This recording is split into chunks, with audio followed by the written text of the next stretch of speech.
Mari jemaat Tuhan, sebelum kita bersama membaca dan merenungkan bagian Alkitab, kita mohon penyertaan Roh Kudus dalam doa kita. Kita berdoa. Ya Roh Kudus Tuhan, saat ini kami akan bergumul dengan Alkitab kami, urapi kami pribadi demi pribadi ya Tuhan. Agar dengan kuasa Roh Kudus Tuhan, dengan pertolongan Roh Kudus Tuhan, apa yang kami baca tidak tinggal menjadi ayat-ayat Alkitab yang mati, tetapi biarlah itu semua menjadi firman yang hidup. Dan kuasa Roh Kudus Tuhan pula yang menolong kami, mengurapi kami, sehingga kami tidak hanya mengerti, tetapi kami diperlengkapi untuk menjadi pelaku firman. Dan biarlah di dalam pergumulan dan perenungan kami, bukan suara manusia yang kami dengar, tetapi biarlah suara Tuhan sendiri yang menyapa kami. Urapi juga lidah bibir hamba Tuhan, di dalam kelemahan, kekurangan, dan ketidaksempurnaan ini. Jangan kiranya hamba berkata-kata dengan pengertian diri hamba sendiri, tetapi biarlah Tuhan yang berkenan untuk menyapa kami. Bersabdalah ya Tuhan, kami siap mendengar. Kami berdoa di dalam nama Tuhan Yesus Kristus. Amin. Bacaan pertama diambil dari Yesaya 61 ayat yang ke-10 hingga Yesaya 62 ayat yang ke-3. Aku bersukaria di dalam Tuhan, jiwaku bersorak-sorai di dalam Allahku, sebab Ia mengenakan pakaian keselamatan kepadaku dan menyelubungi aku dengan jubah kebenaran. Seperti pengantin laki-laki yang mengenakan perhiasan kepala dan seperti pengantin perempuan yang memakai perhiasannya.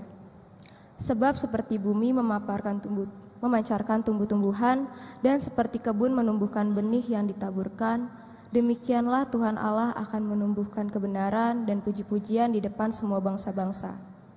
Keselamatan Sion akan datang dengan segera.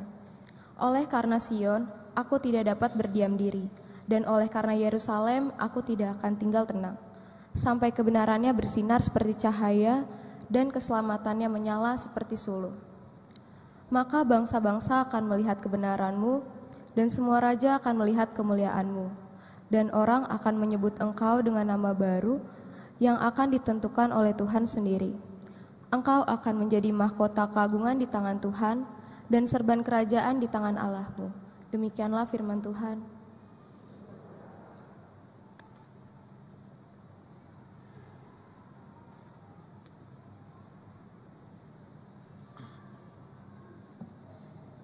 Baik, marilah kita bersama-sama menanggapi firman Tuhan yang sudah dibacakan tadi dengan menyanyikan Mazmur 148.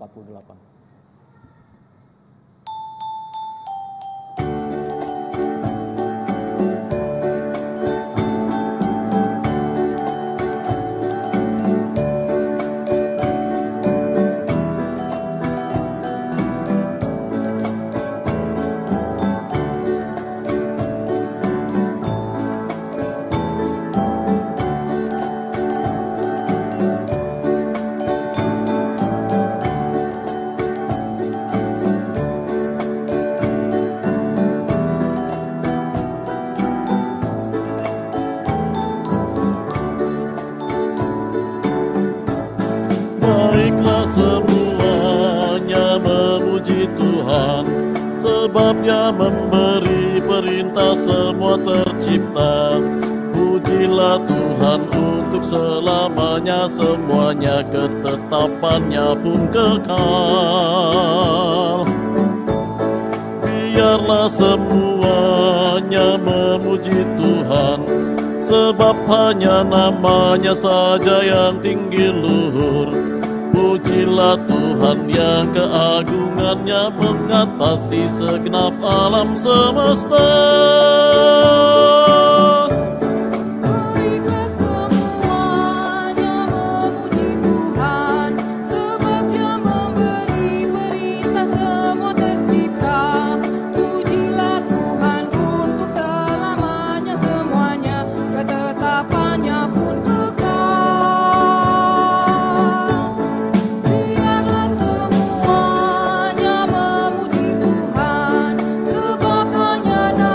Semuanya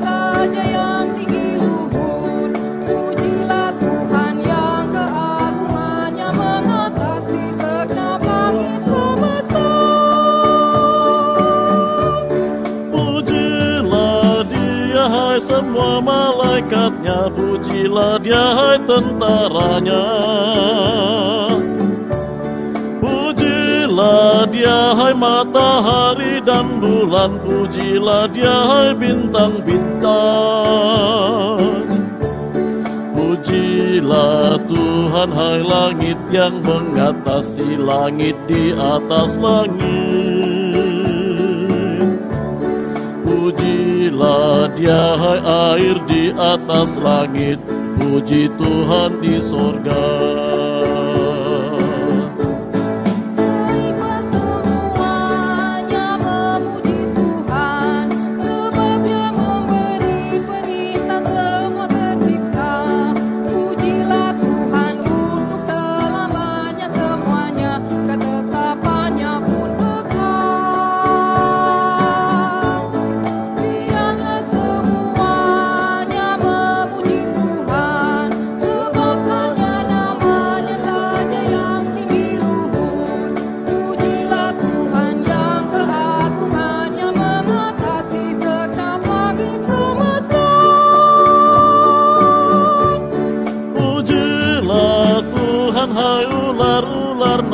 Dan segenap samudra raya, pujilah Dia hai api, salju, hujan es, hai kabut dan hai angin badai. Pujilah Tuhan hai binatang yang liar, melata dan segala hewan. Pujilah Dia hai burung-burung yang terbang, puji Tuhan di bumi. Baiklah semuanya memuji Tuhan, sebab Dia memberi perintah semua tercipta. Pujilah Tuhan untuk selamanya, semuanya ketetapannya pun kekal. Biarlah semuanya memuji Tuhan, sebab hanya namanya saja yang tinggi luhur. Pujilah Tuhan, keagungannya mengatasi segenap alam semesta. Pujilah Tuhan hai raja-raja bumi, pujilah Dia hai bangsa-bangsa. Tuhan wahai para pembesar, wahai pemerintah dunia. Pujilah Tuhan wahai para teruna, hai anak darah. Hai orang tua dan anak-anak muda, puji Tuhan di bumi. Baiklah semuanya memuji Tuhan, sebab Dia memberi perintah semua tercipta. Pujilah Tuhan untuk selamanya, semuanya ketetapannya pun kekal. Biarlah semuanya memuji Tuhan, sebab hanya namanya saja yang tinggi luhur. Pujilah Tuhan yang keagungannya mengatasi segenap alam semesta.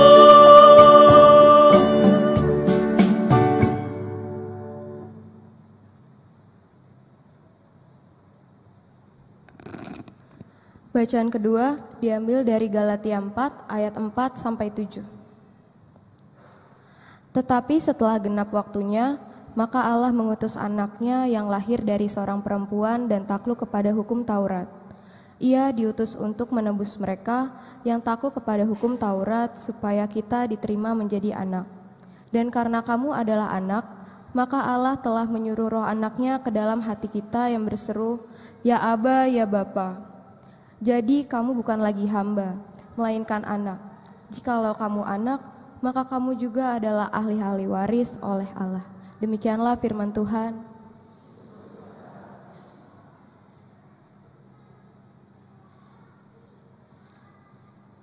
Dan inilah Injil Tuhan Yesus Kristus menurut Lukas. pasal 2 ayat 22 sampai ayat 40. Tertulis demikian. Lalu ketika tiba waktu pentahiran menurut hukum Musa, mereka membawa dia ke Yerusalem untuk menyerahkannya kepada Tuhan. Seperti ada tertulis dalam hukum Tuhan, semua anak laki-laki sulung harus dikuduskan bagi Tuhan. Dan untuk mempersembahkan korban menurut apa yang difirmankan dalam hukum Tuhan, yaitu sepasang burung tekukur atau 2 ekor anak burung merpati. Adalah di Yerusalem seorang bernama Simeon. Ia seorang yang benar dan saleh, yang menantikan penghiburan bagi Israel, dan Roh Kudus ada di atasnya. Kepadanya telah dinyatakan oleh Roh Kudus bahwa ia tidak akan mati sebelum ia melihat Mesias dari Tuhan. Ia datang ke bait Allah dan Roh Kudus. Ketika Yesus, anak itu dibawa masuk oleh orang tuanya untuk melakukan kepadanya apa yang ditentukan hukum Taurat, ia menyambut anak itu dan menggendongnya sambil memuji Allah, katanya, "Sekarang Tuhan, biarkanlah hamba-Mu ini pergi dalam damai, sesuai dengan firman-Mu, sebab mataku telah melihat keselamatan yang datang daripada-Mu, yang telah Engkau sediakan di hadapan segala bangsa, yaitu terang yang menjadi penyataanmu bagi bangsa-bangsa lain dan menjadi kemuliaan bagi umat-Mu Israel." Ayah dan ibunya heran akan segala sesuatu yang dikatakan tentang dia. Lalu Simeon memberkati mereka dan berkata kepada Maria, ibu anak itu, "Sesungguhnya anak ini ditentukan untuk menjatuhkan dan membangkitkan banyak orang di Israel, dan untuk menjadi suatu tanda yang menimbulkan perbantahan, supaya menjadi nyata pikiran hati banyak orang. Suatu pedang juga akan menembus jiwamu sendiri." Ada pula seorang nabiah bernama Hana, anak perempuan Fanuel dari suku Asyir. Sesudah kawin, ia hidup bersama suaminya 7 tahun lamanya, lalu menjanda sampai berumur 84 tahun. Ia tidak pernah meninggalkan bait Allah dan siang malam beribadah dengan berpuasa dan berdoa. Pada saat itu juga ia mendekat dan mengucap syukur kepada Allah. Ia berbicara tentang anak itu kepada semua orang yang menantikan pembebasan untuk Yerusalem. Setelah selesai semua yang harus dilakukan menurut hukum Tuhan, kembalilah mereka ke Galilea, ke kota mereka, Nazaret. Anak itu bertambah besar dan menjadi kuat, penuh hikmat dan anugerah Allah ada padanya. Demikianlah Injil Tuhan Yesus Kristus. Berbahagialah orang yang mendengarkan firman Tuhan dan yang memeliharanya. Haleluya.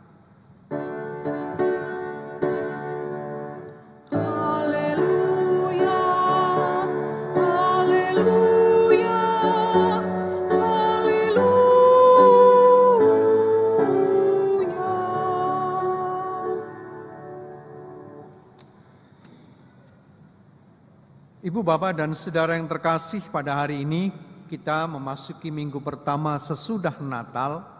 Suasana Natal masih terasa, pohon Natal masih ada, dekorasi Natal masih ada di ruangan ini. Perlahan namun pasti, cepat atau lambat semua akan berlalu. Ini akan kembali masuk ke ruang penyimpanan. Dan pertanyaan kita sekarang, saudara, kira-kira kalau semua ini sudah lewat, apa yang tersisa? Apa yang tersisa di sana sesudah ini semua masuk ke ruang penyimpanan? Nah, saudara, semoga pertanyaan ini menjadi gangguan buat kita, karena pertanyaan ini mengingatkan kita, saudara, apa sih sesungguhnya Natal yang setiap tahun kita rayakan?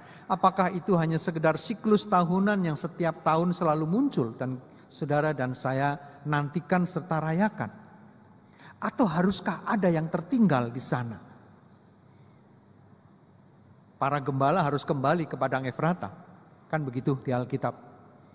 Ketika para gembala kembali digambarkan oleh Lukas bernyanyi bersuka cita memuji Tuhan, yang tertinggal di sana apa sesudah kelahiran itu?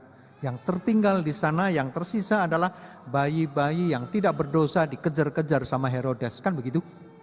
Narasi Natal kan begitu. Yang tersisa di sana adalah sepasang suami istri dengan anaknya yang masih bayi harus pergi meninggalkan kampung halaman mereka, pergi ke tanah Mesir, menghindari pembantaian yang dilakukan oleh seorang penguasa. Bukankah itu yang tersisa setiap saudara dan saya merayakan Natal? Dengan kata lain saudara, ketika semua ini berlalu, maka yang menjadi pertanyaan buat kita adalah apa yang tertinggal sebagai tanda bahwa saudara dan saya sudah mengalami Natal. Nah, saudara, minggu ini ketika kita merayakan memasuki minggu pertama sesudah Natal, tema kita adalah melihat pengharapan intergenerasi. Ketika kita membaca dan merenungkan tema ini menjadi penting dan menarik untuk kita saudara, karena ada banyak pertanyaan yang mungkin berkecamuk di dalam diri kita. Tema melihat pengharapan intergenerasi ini menyadarkan saudara dan saya memperhadapkan kepada kita pertanyaan-pertanyaan antara lain, pengharapan macam apa yang kita hidupi? Apakah pengharapannya yang lintas generasi selalu ada atau masing-masing generasi memiliki pengharapannya sendiri? Dan mungkin masih banyak lagi pertanyaan-pertanyaan yang lain yang mungkin berkecamuk di dalam diri kita saudara. Masih adakah pengharapan itu ketika setiap generasi memiliki kesulitannya sendiri? Dan itu berarti saudara, melalui tema ini saya ingin mengajak saudara dan kita belajar dari teks Alkitab kita untuk mencoba menjawab pertanyaan kita, ya. Melihat pengharapan intergenerasi ini berarti yang menjadi pertaruhan buat kita adalah bagaimana saudara dan saya masih bisa melihat pengharapan di tengah-tengah perjalanan dan mungkin pengalaman-pengalaman kehidupan yang sering kali tidak cukup menjadi dasar buat kita memiliki pengharapan. Dengan kata lain, setiap kesulitan hidup yang kita alami, termasuk di dalam tahun 2024 mendatang, tahun politik, negara kita, bangsa kita akan memasuki siklus 5 tahunan, pileg, pilpres, pilkada, bahkan serentak. Ada banyak pilihan-pilihan dan agenda-agenda politik yang akan muncul di sana. Mungkin semua itu menimbulkan pertanyaan juga di dalam diri kita, memunculkan keresahan dan kekhawatirannya sendiri. Nah, dalam situasi demikian, saudara, tema ini menjadi penting untuk kita renungkan. Melihat pengharapan intergenerasi, melihat pengharapan di dalam setiap zaman. Dan itu berarti, saudara, kita kembali yang menjadi pertaruhan di sana adalah apakah saudara dan saya masih bisa melihat pengharapan itu ataukah tidak? Itu berarti saudara, tema ini menyadarkan kita bahwa melihat pengharapan bisa jadi saudara dan saya tidak bisa melihat pengharapan. Dan jika demikian saudara, maka yang menjadi pertanyaan buat kita sekarang adalah bagaimana saudara dan saya bisa tetap melihat pengharapan. Dan itu berarti saudara, masalahnya bukan pada melihat atau tidaknya pengharapan, tetapi masalahnya terletak di dalam hal bagaimana saudara dan saya memandang semua itu. Itu persoalan. Mari saudara, saya ingin mengajak kita kembali ke dalam teks kita pada pagi hari ini. Yang menolong kita akan belajar bagaimana kita, saudara dan saya tetap memiliki pengharapan, tetap mampu melihat pengharapan di dalam segala tantangan zaman yang ada. Kita kembali atau kita mulai dari teks ini saudara, di dalam Injil Tuhan Yesus menurut Lukas pasal 2, narasi Natal seringkali dibicarakan tentang bagaimana Injil Lukas bercerita. Nah, bacaan kita hari ini adalah menceritakan bagaimana Maria, Yusuf, dan bayi itu menjalani upacara penahiran. Demikian kata Injil Lukas. Lukas 2 ayat 22 mengatakan, lalu ketika tiba waktu penahiran mereka menurut hukum Musa. Demikian kata Lukas. Apa artinya saudara? Artinya, ya ini upacara biasa, tidak ada yang luar biasa. Hal yang biasa, Maria maupun Yusuf mereka juga mewarisi tradisi keagamaan. Dan mereka tahu ketika dalam kondisi-kondisi tertentu mereka menjadi cemar dan kemudian kalau supaya mereka bisa kembali berinteraksi dengan masyarakat yang lebih luas, mereka harus melewati upacara yang namanya penahiran. Pertanyaan kita, kenapa penahiran? Karena Maria baru saja melahirkan. Kan 8 hari sebelumnya Maria melahirkan. Ya, jadi setelah Maria melahirkan, itu artinya Maria dalam kondisi najis. Kenapa najis? Ya karena kalau melahirkan itu dianggap sebagai najis. Karena ada darah di sana dan macam-macam, ya. Kriterianya macam-macam. Ya tentunya kita berhadapan dengan sebuah tradisi dan budaya yang berbeda dengan saudara dan saya. Kita kalau melihat itu mungkin mengatakan, sadis amat orang lahiran kok dibilang najis menurut kita. Kan sudut pandang kita mengatakan begitu. Lahiran ya lahiran aja, nggak ada yang luar biasa menurut kita. Tapi menurut tradisi di situ pada zaman itu najis. Kalau Marianya najis karena dia barusan melahirkan, bagaimana dengan Yusuf? Ya ikut najis juga karena suaminya. Ya karena Maria najis maka Yusuf pun ikut najis. Demikian juga dengan bayi yang dilahirkan. Kita jangan menilai dari sudut pandang dogmatis kita. Loh itu kan Tuhan. Enggak, kita enggak bicara itu dulu. Kita bicara dalam konteks tradisi dan budaya yang dihidupi. Ya memang begitu. Nah, Maria dan Yusuf tahu dengan kondisi semacam ini mereka enggak bisa bergaul dengan orang lain. Maka satu-satunya cara adalah supaya mereka bisa kembali ke tengah-tengah masyarakat, mereka harus melewati upacara yang namanya penahiran. Nah, itu konteksnya.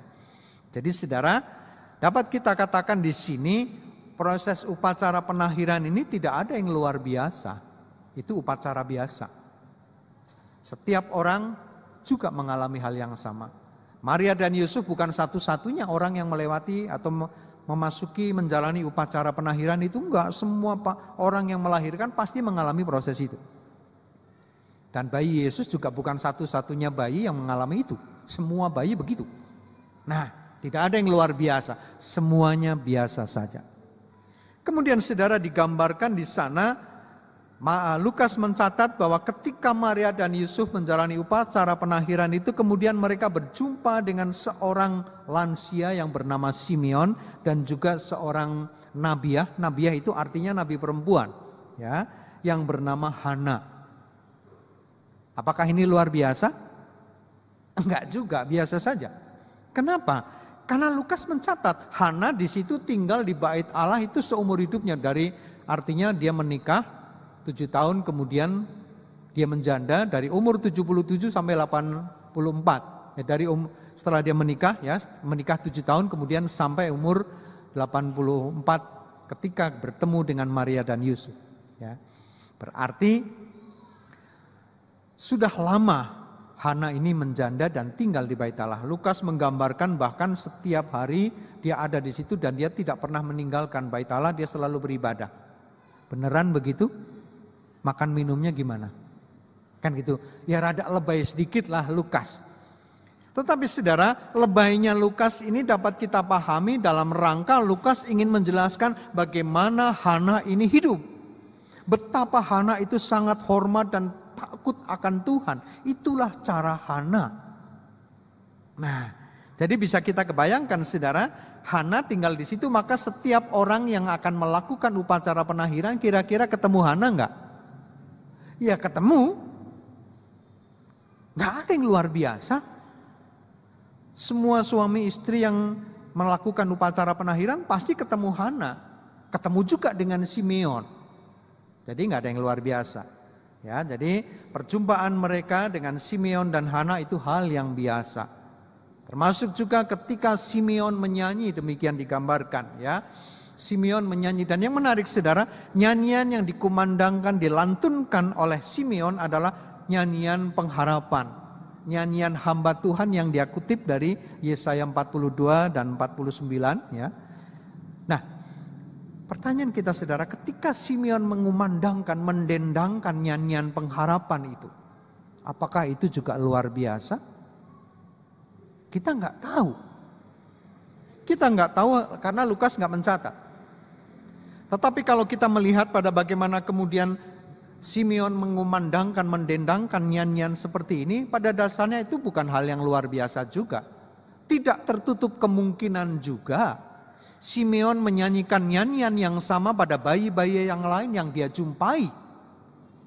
Bukankah kadang-kadang ketika ada upacara kelahiran semacam ini, seorang kakek ketika menantikan kelahiran cucunya, ada nyanyian pengharapan yang dilantunkan. Ya, ada nyanyian pengharapan yang dikumandangkan untuk cucunya yang baru lahir ini. Kelak kamu akan menjadi orang yang besar, orang yang hebat dan seterusnya. Salah? Enggak. Itu hal yang wajar. Sangat natural dan alamiah.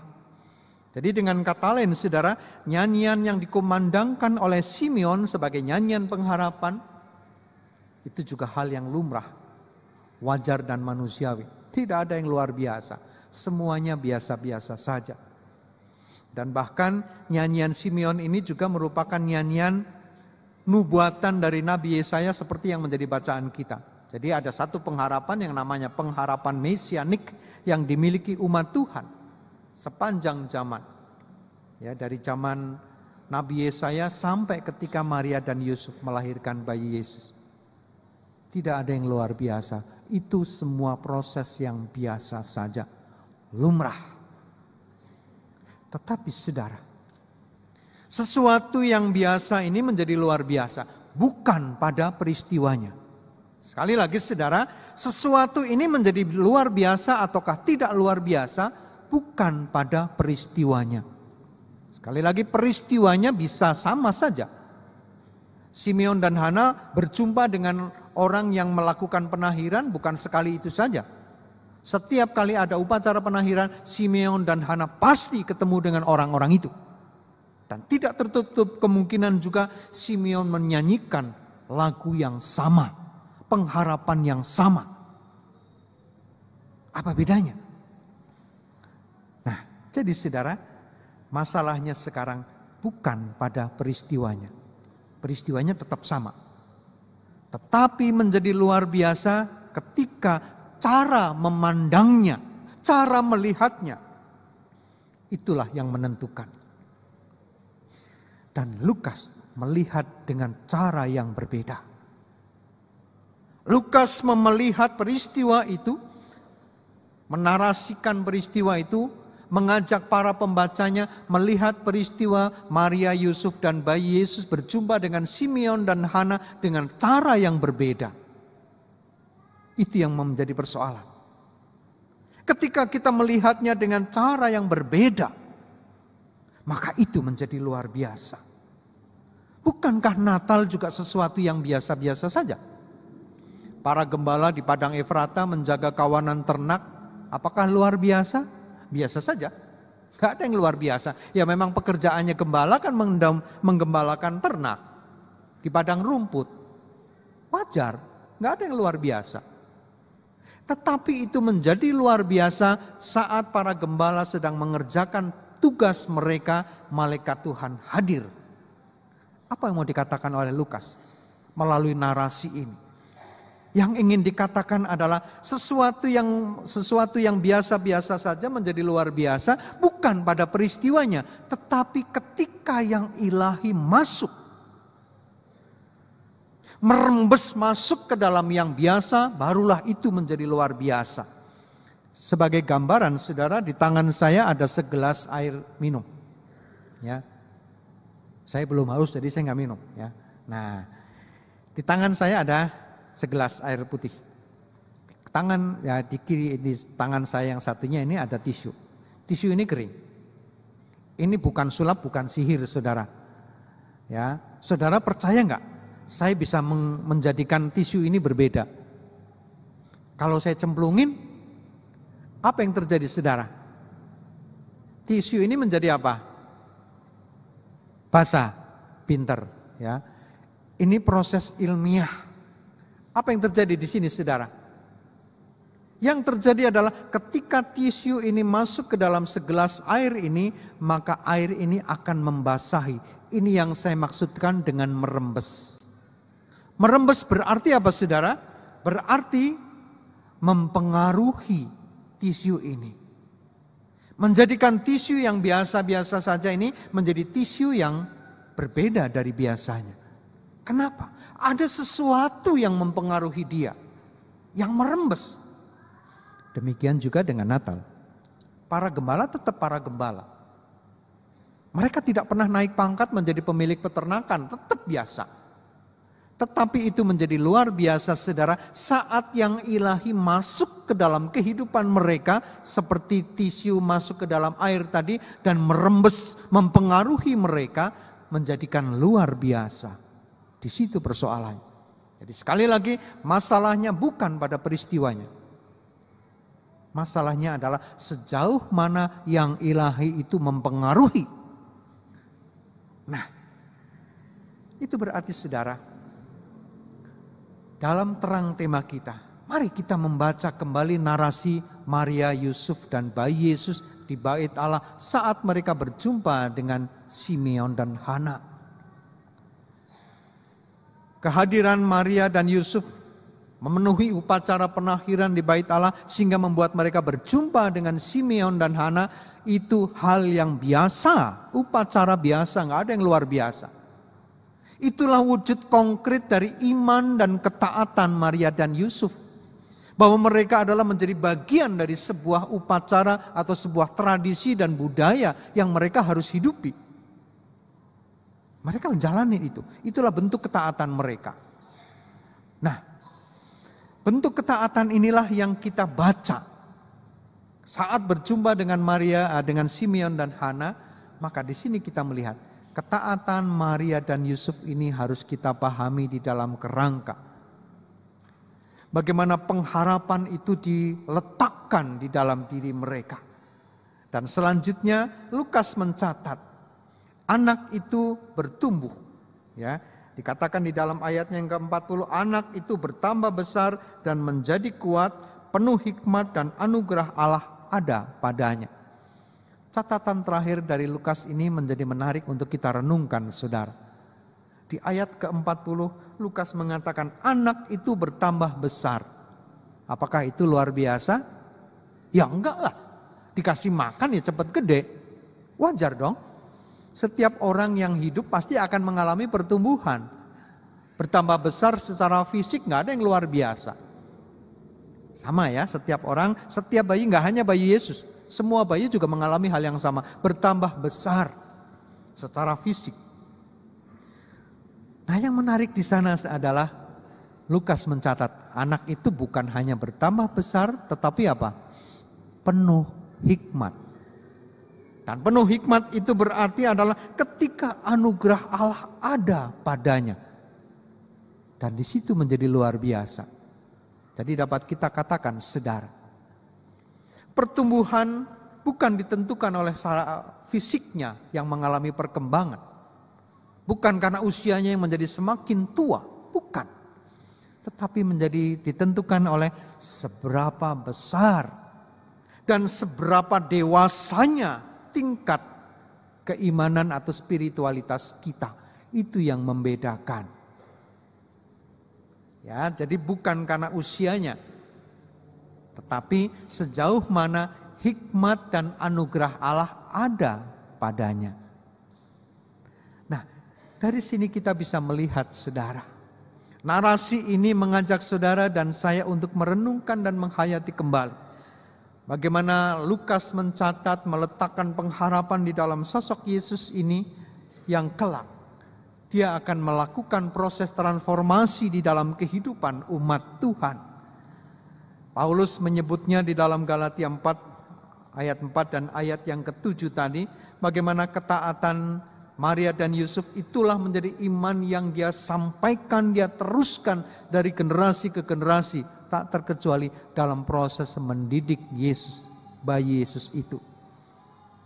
Dan itu berarti saudara, bertambah besar, penuh hikmat, dan anugerah Allah ada padanya, itu terjadi melalui sebuah proses pendidikan yang berlangsung. Mulai dari keluarga dan kehidupan selanjutnya. Inilah yang dibutuhkan saudara, proses transformasi. Nah saudara, dari semua ini apa artinya buat kita? Tema kita hari ini melihat pengharapan lintas atau intergenerasi. Tema ini mengingatkan kita saudara, mengajak saudara dan saya merenungkan kembali. Melihat pengharapan ataukah tidak, itu sangat ditentukan oleh bagaimana saudara dan saya melihat.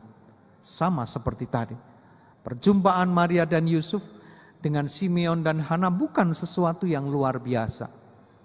Tetapi Injil Lukas mengajak saudara dan saya melihatnya dengan cara yang berbeda sehingga itu menjadi luar biasa. Itu berarti saudara, cara saudara dan saya melihat itulah yang menentukan apakah saudara dan saya akan tetap melihat pengharapan ataukah tidak. Sangat ditentukan oleh bagaimana saudara dan saya melihat. Untuk itu saudara, mari kita melihat dengan sudut pandang dan perspektif yang baru. Sama seperti halnya ketika nelayan-nelayan Galilea, ada Petrus, ada Andreas, dan murid-murid yang lain. Pekerjaan mereka adalah penjala ikan. Tidak ada yang luar biasa. Di mata teman-temannya, mereka tidak lebih dari nelayan penjala ikan. Tetapi pertanyaan saya saudara, apakah Yesus melihat mereka dengan cara yang sama? Tidak. Yesus melihat dari sudut pandang Tuhan. Sehingga di mata Yesus, Simon, Andreas, Petrus dan teman-teman yang lain, mereka bukan sekedar penangkap ikan. Yesus memandang mereka sebagai penjala manusia. Di mata orang lain, Daud tidak lebih seorang seniman, pemain musik, dia penggembala ternak. Tetapi di mata Tuhan, Tuhan melihat Daud sebagai seorang pemimpin umat yang kelak menjadi seorang raja. Di mata teman-temannya, Musa tidak lebih dari seorang buron karena dia membunuh orang. Tetapi Tuhan memandang Musa sebagai seorang pemimpin umat yang membebaskan umatnya dari perbudakan di Mesir.